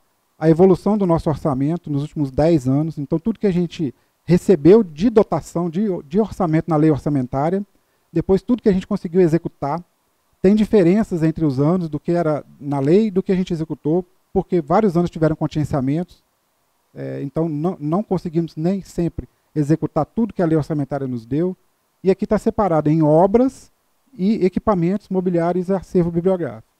E várias despesas nossas, a ação de assistência estudantil, o acompanhamento dela aqui, a de capacitação, nós temos aqui um painel de investimento de projetos de ensino, pesquisa e extensão, as nossas despesas com diárias, que ano passado foi basicamente a única despesa que a gente conseguiu reduzir comparado com os anos anteriores, despesa de combustível, que vocês vão ver aqui que ela é alta, manutenção de veículos, manutenção de imóveis também, e aqui no manutenção de imóveis eu coloco a mão de obra terceirizada junto, despesas com TI, que é também um montante elevado, material de consumo, principalmente Barbacena e Rio Pombo, tem um gasto elevado com material de consumo, a nossa mão de obra terceirizada, que ano passado, apesar dos problemas de contingenciamento, a gente gastou mais ano passado em terceirizado do que os anos anteriores, basicamente foi Muriaé e a reitoria conseguiu reduzir, todos os demais campos subiram. A despesa com energia elétrica, água e telefone, energia elétrica representa 2 milhões em média por ano. A expectativa nossa é reduzir consideravelmente esse valor esse ano a partir do segundo semestre. Inclusive, uma das diretrizes do MEC para liberar recursos esse ano é continuar investindo em usinas fotovoltaicas. A gente vai levar essa demanda novamente para eles. Porque a nossa perspectiva é que a gente zere a conta com o pagamento de energia elétrica e na realidade a gente possa ter créditos para vender para as concessionárias. A proposta seria unificar as contas para aproveitar esse crédito. Hoje a gente está com a perspectiva de 44 usinas fotovoltaicas, e aí tem uma comissão que avalia e que faz os estudos para ver qual o quantitativo restante necessário para que a gente, no Instituto, não tenha mais compromisso com o pagamento de energia elétrica, mas sim de créditos para que a gente possa aí ter ganhos, né? A gente vai esbarrar na questão do espaço disponível para instalar as usinas, né? Tem unidades que acreditam que não vai ter mais espaço, mas no que for possível a comissão, a CICI vai fazer um estudo para a gente levar para o MEC mais essa demanda. Aí nós teremos que provavelmente licitar isso aqui, porque o RDC que foi feito pelo Sul de Minas do ano passado, ele foi todo gasto. Eles podiam autorizar 3 vezes a quantidade licitada e gastou tudo. O Brasil inteiro pegou carona nesse RDC e foi um processo pesado, difícil de ser feito. Então aqui o painel está aqui. Eu acho que vale a pena a gente passar na questão dos investimentos. Só essa questão da licitação, Fabrício, eu vou dar um destaque aqui. Eu conversei com o Marcelo Bregagnoli, que é o reitor do IFSU de Minas, e nós temos reunião no dia 16 de março, e eu falei com ele que eu vou levar como proposta que os institutos de Minas Gerais, que a gente tenha uma ação conjunta para que todos os institutos, também nessa mesma linha que a gente vai colocar aqui, de não pagar energia elétrica, que nossas unidades todas em Minas Gerais tenham aí eficiência fotovoltaica como algo a ser perseguido, de forma que nenhum campus de todos os institutos de Minas não pague energia elétrica. E aí a gente pode combinar um processo conjunto lá com eles, para que esse ano a gente então tenha condições de um pregão e aí acabar de investir em relação às usinas. Vou passar então em alguns painéis aqui rapidinho. Esse aqui é o de tudo que foi empenhado nos últimos 10 anos. Então a gente tem aqui aquilo que o Charles falou. No investimento, a gente empenhou 15 milhões e 500 em 2018 e em 2019 15.600. Então tivemos um pequeno aumento aí, mas foi um grande esforço ano passado para conseguir esse recurso. Então a evolução aqui, a gente percebe que nos anos anteriores, a gente chegou aqui no investimento a empenhar 27 milhões em 2012. Foi um momento de pico aí da nossa capacidade orçamentária e também do governo, né? Depois a gente passou a ter diminuições constantes no valor empenhado. Em 2013 já foi 15, a diferença de um ano para o outro. Em 2014 a gente teve a aquisição da reitoria, então deu, somando os dois aqui, dá 23 milhões. Mas a aquisição de um imóvel pronto é diferente da gente investir e fazer um processo de obra ou comprar equipamentos. Então por isso que está separado aqui como inversão financeira. Mas 2019 foi melhor do que 2013. Então nós tivemos um resultado bem expressivo em 2019. Aqui o valor por campus. É possível fazer vários filtros aqui para tirar o campus, para tirar a origem do recurso, se ele foi descentralizado por alguma instituição, do MEC, se ele veio do Instituto do Espírito Santo. Isso aqui, por exemplo, é o PROF-EPT, que a gente recebeu deles para executar. O FNDE sempre manda recurso para a gente, seja da aquisição de alimentos, ou seja Pronatec, ou Mediotec, etc. Quando a gente separa aqui só equipamentos, a gente pode ordenar aqui, nos últimos 10 anos nós conseguimos adquirir 81 milhões em equipamentos, né? O campus que mais teve recurso de equipamentos foi o campus Juiz de Fora. E em obras são 83 milhões. O campus que mais teve recurso de obras foi Santos Dumont.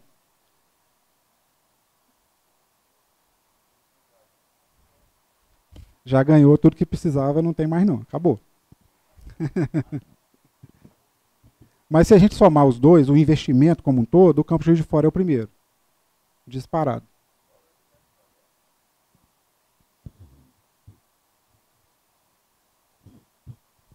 Quer falar alguma coisa? Não, pode. Bom, então, a questão do investimento, vocês percebam que é um esforço institucional muito grande para a gente conseguir executar, né, e trazer o investimento necessário para a gente conseguir atingir os nossos objetivos institucionais. Só um destaque, o Fabrício fez o levantamento, vocês estão observando ali que reitoria tem um valor de 13 milhões. É o prédio. É o prédio. E depois o ar-condicionado. O ar-condicionado, tá? Então esse valor é em virtude do investimento aqui do prédio durante essa série histórica, tá? E também tem algumas questões que não estão na série histórica. Por exemplo, Muriaé, o prédio lá principal, né, que foi a fase de expansão, não consta aqui. Porque está no Cefet Rio Pomba. Porque estava feito pelo Cefet Rio Pomba. Então não entra aqui. Não entra aí. Se fosse contabilizar, seria em torno aí de mais ou menos uns 4 milhões de investimento lá. Tá, Fausto? Pra você não ficar triste em relação a isso. Aqui nos equipamentos, gente, aparece a reitoria aqui com um valor alto, porém aqui eu não consigo separar o que a gente compra para os outros campos. Então, aqui não tem 16 milhões de equipamentos para a reitoria, é muito, muito menos. Porque aqui a gente compra para as outras unidades. A época que era avançado, Santos Dumont, São João del Rei, Manhuaçu, quando era aqui, os avançados. Então, a reitoria não é 16 milhões, é muito, muito menos. Isso. Quando São João del Rei, Santos Dumont não tinha unidade gestora, tudo era vinculado à reitoria. Então, esse valor aí também foi distribuído principalmente para essas unidades onde que a reitoria era responsável enquanto unidade gestora para atender os campi. E aí, como isso foi numa época que não dá para separar, né, não quer dizer que todo esse recurso foi para a reitoria, mas sim, na sua grande parte, para os campi aí, que a reitoria tinha a responsabilidade da gestão direta dos recursos. Pessoal, aqui no despesas com mão de obra terceirizada, a gente percebe aqui que ela vem diminuindo um pouquinho, né? Chegou em 2019, aumentou. Então a gente fez um movimento inverso em 2019. A gente entende que é uma despesa que é difícil, gestão, é difícil reduzir esse quantitativo, mas a gente tem que estar preparado, porque é a maior despesa, ela representa mais de 50% do que é empenhado no ano, né? Depende da unidade, chega a 70%. Manhuaçu, por exemplo, Bom Sucesso. Cataguases e Ubar nem conta, porque o orçamento deles é diferente. Então, assim, a gente tem que tomar cuidado com essa despesa, tem que estar preparado para caso haja algum contingenciamento, a gente tem que... É a despesa que a gente tem que mais mexer, porque é a que mais representa gasto na nossa instituição. Então, no ano passado, todo mundo aumentou o gasto com terceirizado, Muriaé diminuiu e a reitoria diminuiu. As demais unidades aumentaram os gastos, por motivos diversos, tá? Tem as repactuações, tem as convenções coletivas que trazem aumento de salários, refletido no contrato, aumento do vale transporte, etc. Não é que alguém contratou mais gente, não dá para dizer isso aqui. Mas é necessário fazer um estudo para ver se esse valor é adequado à realidade orçamentária de cada unidade. E aí, né, Fabrício, uma das propostas de ter as comissões que vão tratar de assuntos especializados era o sentido de a gente buscar novas práticas, contratos mais atrativos, de forma que a gente tenha um ganho de escala, né, com os contratos em relação a diminuir os valores contratados, mas que a qualidade e o serviço prestado não tenha nenhum prejuízo. Tá? A ideia, a lógica é essa. E traz um ganho processual também, porque a gente pode tentar unificar o contrato, nós vamos ter menos empresas para gerenciar, então nós temos menos servidores que precisam ser alocados no setor de contratos, porque vamos ter menos contratos para gerenciar. Como a gente percebe ali que o valor destinado para a contratação terceirizada, ele é alto, então a gente tem que atacar nessas despesas de forma que a gente consiga contratações mais eficientes para ter uma diminuição desse gasto, mas isso não significa que os serviços vão ser prejudicados nos campi. Tá? Então, quanto mais a gente trabalhar dessa maneira, a gente vai ter resultados significativos. E a gente sabe muito bem, né, que uma redução de gasto com as questões de contratação terceirizada gera recursos para as áreas finalísticas. A lógica que a gente trabalha na nossa instituição é essa, ou seja, reduzir aonde a gente pode em relação a financiamento de gasto com área meio para investir nas áreas finalísticas. Uma ação foi agora com a questão das usinas, que esse recurso todo nós vamos poder reverter para outras ações finalísticas, e agora a gente atacar esses gastos com uma eficiência para melhorar aí o financiamento dos projetos de ensino, pesquisa e extensão, assistência estudantil e outros relacionados às áreas finalísticas. Até mesmo a questão de acessibilidade. Isso, acessibilidade que também é uma prioridade nossa para que a gente equacione muitas questões aí nos campi, porque isso também tem um impacto para a qualidade dos cursos, para a qualidade dos nossos estudantes e também para que a gente mostre para a sociedade uma preocupação que a gente tem, que é com a questão da inclusão social, que a gente tem que perseguir aí, porque é uma responsabilidade social nossa e a gente tem que cumprir isso. Aqui é o painel da energia elétrica, né? Como eu falei, subiu um pouquinho ano passado, e esse é a grande despesa que a gente espera reduzir esse ano. Se a gente reduzir 50% por ano nessa despesa, já é R$1 milhão. R$1 milhão que a gente pode investir nas ações de acessibilidade, que a gente precisa tanto de recursos para investir nelas. Quem gasta mais energia é o campus Barbacena, seguido por Rio Pomba. A estrutura do campus leva a isso, a questão da produção, etc., as várias construções que tem lá. E a gente tem que fazer uma análise aqui, né, do gasto entre as unidades. Né? Muriaé gasta muito também. Tem que ver a particularidade lá. Tem 2 unidades, né, então gasta mais do que as demais. Mas está aqui. Tem várias despesas aqui para a gente analisar. Essa daqui de diárias, diárias a gente gastou 1.300.000 em 2018, 722 em 2019, diárias e passagens. Se a gente continuar nesse patamar do ano passado, é muito bom para a gente. Porque ano passado a gente não teve tanto prejuízo nos nossos deslocamentos. A gente conseguiu fazer muita coisa por webconferência e está fazendo esse ano ainda. Então a gente pode buscar manter esse patamar aqui como meta para a gente gastar esse ano. Combustível, a gente tem um gasto elevado de combustível por ano. Em média, 513 mil nos últimos 5 anos. Então a gente tem que fazer uma análise, né? Vale a pena continuar com a frota própria, gastando combustível, ou terceirizar isso é mais vantajoso? Não que vai ser mais barato, mas que vai trazer para a gente menos problemas, menos complicações. E talvez diminua o custo sim, porque quando a gente contrata por demanda, né, o carro não fica ali parado, precisando de manutenção constante, etc. A manutenção de veículos também é um valor bem elevado, em média 300 mil. Quantos carros a gente não poderia adquirir novos por ano por conta do gasto com manutenção? Então a nossa frota está ficando cada vez mais velha, mais rodada, e está precisando cada vez mais gastar com a manutenção para garantir, né, o patrimônio público e a integridade física das pessoas que utilizam esse bem. Aqui eu já falei, enfim, eu não vou passar por todos os painéis não, depois vocês podem dar uma analisada lá. Fausto. Fausto Campos Muriaé. Eu só queria fazer uma ressalva aí, Fabrício, no que diz respeito aos terceirizados lá, que Muriaé teve aí uma diminuição nos gastos. Realmente nós fizemos, devido àquela proposta, né, do ano passado de contingenciamento, e hoje nós temos o campus trabalhando no seu limite.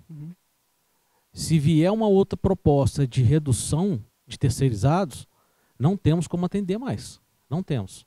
Estão trabalhando com o mínimo necessário de faxineiros, porteiros, até adotamos agora aquele turno, eu não me recordo bem esse turno, como ele funciona, mas aí ele possibilita você colocar, você diminuir o número de porteiros, vigias, né? E, então, assim, a gente está trabalhando nesse limite. Recentemente, nós contratamos lá 2 terceirizados, calceteiros, que estão calçando todo o campus Muriaé, todo o pátio do campus Muriaé, por um custo muito, muito, muito menor do que está sendo feito em outros campi. É absurda a diferença. Então, assim, é uma coisa que você tem necessidade de fazer, que está trazendo um benefício muito grande para a comunidade e também para todo o IFE, né?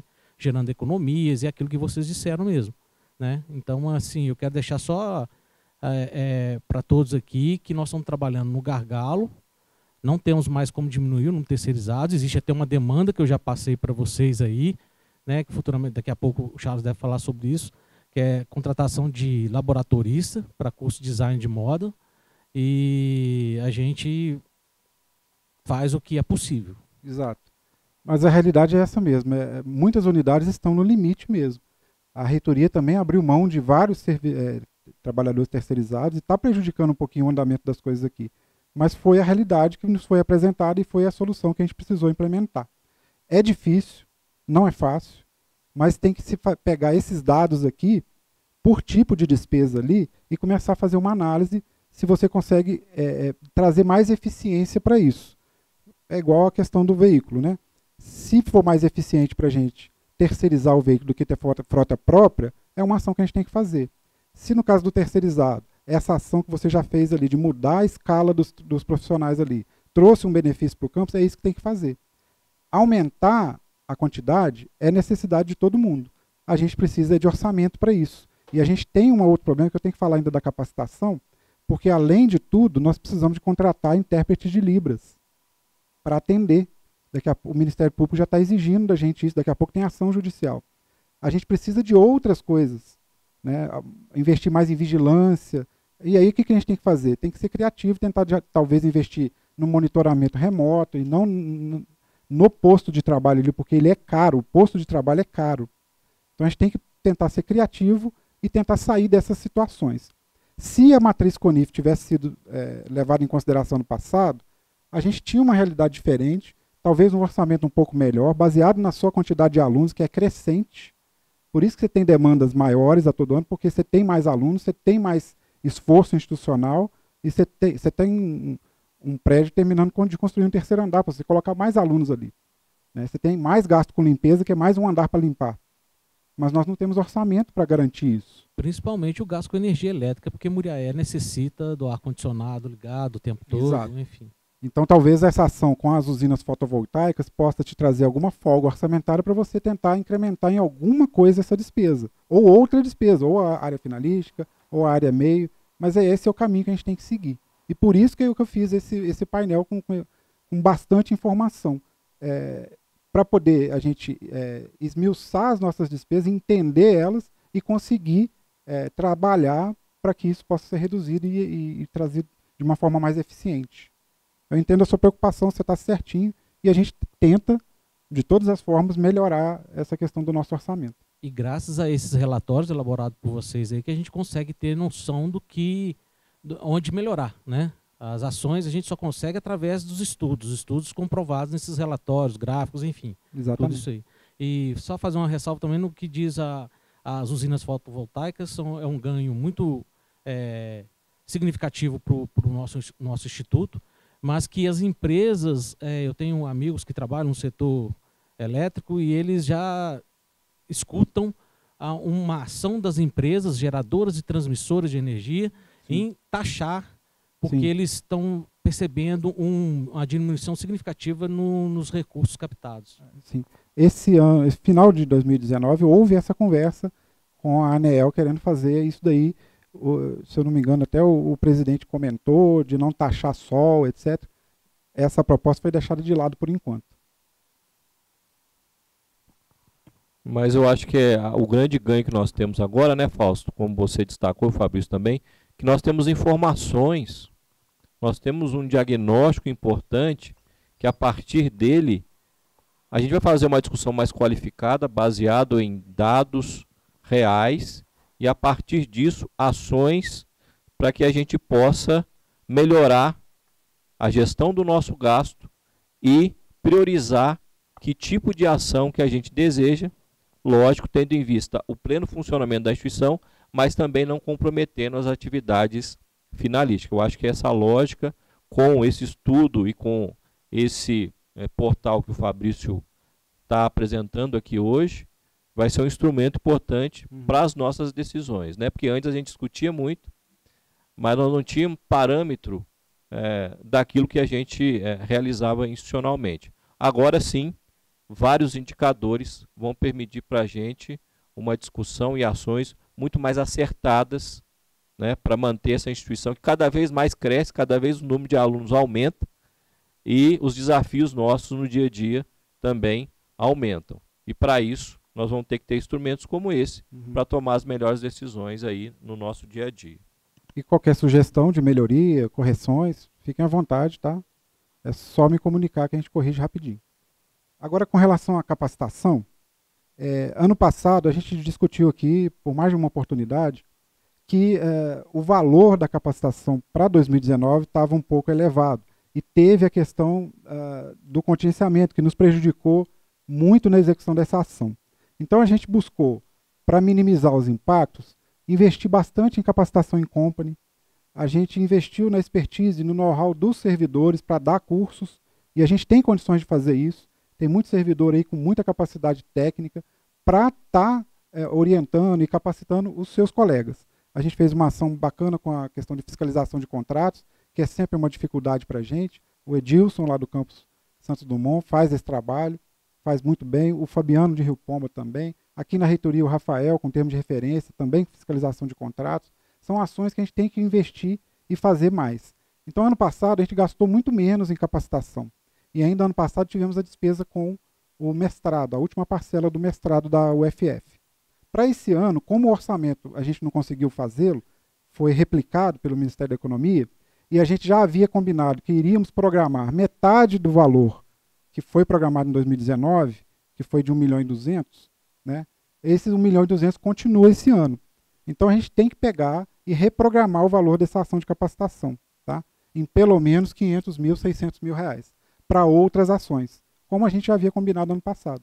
Então vamos aproveitar agora nesse primeiro momento de abril e fazer essa alteração. O valor certinho eu vou passar para vocês depois. A gente está fazendo, né, tem que estudar isso mais, tem que ver direitinho. Temos que analisar o plano de desenvolvimento de pessoas, mas nós vamos ter que investir cada vez mais nessas ações em company. Nós temos aí mais negociações com relação a uma nova oferta de mestrado, o André está trabalhando nisso, provavelmente para o segundo semestre. Então o gasto que a gente teria com o mestrado ou com uma ação de capacitação, de qualificação dos servidores esse ano, seria um gasto menor. Então a gente tem condições de remanejar o recurso que tem nessa ação, que está elevado, e transformar em outra ação que seja benéfica aqui para a instituição. E destacar também, né, Fabrício, que o ano passado, muitos servidores da nossa instituição foram instrutores de cursos de capacitação. Isso também traz um ganho quando a gente faz o planejamento do recurso. E para este ano também, quanto mais a gente tiver instrutores sendo nossos servidores e fazendo isso de um formato em company, a gente vai ter muitos ganhos. Isso indica que a gente pode, então, reprogramar esse recurso para capacitação de uma forma que nós não vamos comprometer nossas ações em relação aos anos anteriores, mas que sim, esse recurso vai ser para financiar outras necessidades institucionais em outras ações, por exemplo, para a contratação de intérpretes e profissionais especializados aí para a questão do atendimento dos nossos estudantes, né, junto aos campi e também outras ações, seja para ensino, pesquisa e extensão. Exatamente. A lógica é essa aí, porque nós temos ganhos agora em relação à capacitação no Instituto. E esse ano também a gente tem uma despesa menor com o PROAC, porque a gente, né, tomou a decisão aqui de rever o programa, fazer um novo regulamento. Então a gente está bancando esse ano os dos editais anteriores. Então a gente tem uma certa economia, entre aspas, uma reserva desse ano, que possibilita a gente remanejar esse valor. Vai ser algo em torno de 500.000, então vai sobrar 700.000 para a estação, mais de 700, que foi o valor que a gente gastou ano passado, com o mestrado. Então esse ano pode ser que a gente precise gastar bem menos. A gente tem também um entendimento novo da AGU com relação a contratações de cursos, né, que não é sempre inegibilidade, igual era antes. Então a gente provavelmente tem que licitar isso, e na licitação demora mais um pouquinho, a inegibilidade era muito mais prática, mais rápida, pelos valores não iria nem para parecer, por conta do limite. Então as dificuldades estão maiores agora para a gente capacitar. Por isso que é importante investir no servidor da instituição, trazer esses cursos em company, porque quando a gente traz a realidade para cá, é muito melhor. Quando vem um instrutor de um ministério, ele traz exemplos de ministérios, de outras empresas públicas. A capacitação ela acaba que não surte o efeito desejado. Quando é baseado na nossa realidade, o resultado é muito melhor. Okay? Agora a gente pode falar da questão das UASGs, mas a gente podia verificar a questão do almoço, porque vai demorar bastante. Bem, nós temos que tomar uma decisão aqui, 12h10. O Fabrício vai apresentar o diagnóstico em relação às UASGs. E esse tema deve demorar, porque além da questão técnica, né, a gente começa uma discussão em relação a outros itens de gestão. Então a proposta talvez seria a gente ir para o almoço, retornar aí 13h15, 1 hora de almoço, tá bom? 13h15 e a gente continua os trabalhos aqui com a pauta em relação aos UASGs. Okay. Alguma dúvida com relação aos outros assuntos? Tudo bem. Tudo bem? Então a gente encerra nesse momento, 12h10 e retorna às 13h15 a reunião do Colégio de Dirigentes.